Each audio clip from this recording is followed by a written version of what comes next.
Барлықтарыңыз сәлем достар, сендер мен Сейди Студио және де достар, мен Алико бүгін видеоны жалғыз жүргізетін боламын. Себебі көріп тұрғандарымдай Дико мен Сако мен жанында емес.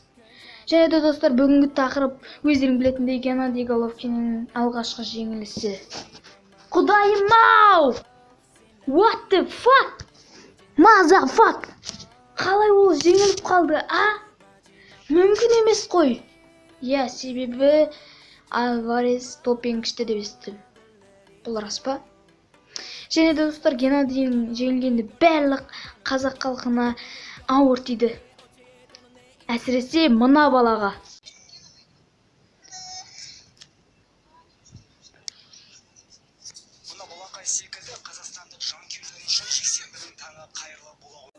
Бауырымыз Геннадийді өз көзімен көрмесе де телевизорден қолдап жатыр.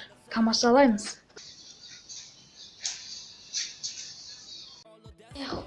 Бұл болмайды ғой.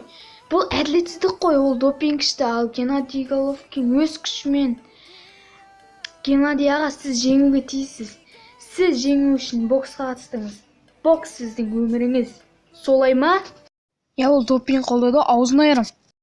Бұл бокс әділетсіздік болды. Себебі Геннадий Головкин жеңілуі мүмкін емес. Оны ешкім жеңе алмайды. Жоқ, бұл емес. Оны жеңу мүмкін емес деу керек. Е, солай ма достар? Е, солай. Ал енді бокс көреміз.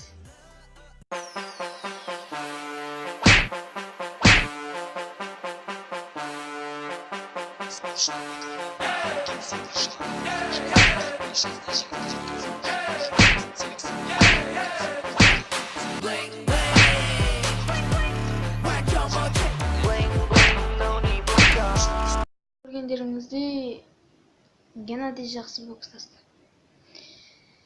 Ал Альварестің допинг ішкені рас екені айқындалды. Бірақ Геннадий ешқашан белмейді. Ол бәрібірде жеңеді. Ал достар, осымен видеоны аяқтаймын. Видео өте аз болып қалды, сондықтан кешірім сұраймын. Және де төбелескендер деген фильмнің аз болғаны үшін кешірім сұраймын.